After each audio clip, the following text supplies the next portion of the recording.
తాకింది ఒళ్ళాట 16 ఏళ్ల యవ్వనం పదిలంగా దాచిన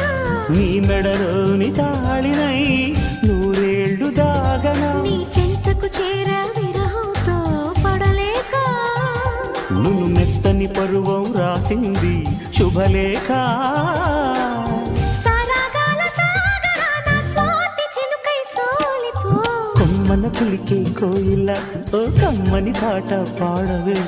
తేనెలు మరిగిన తుమ్మెద నీ అల్లరి పనులిక ఆపవే ఓ భామా ఓ మామా ఉదయాలకు నీవే ప్రాణమా కసి ముద్దులు రాసిన కావ్యమా ఎదలో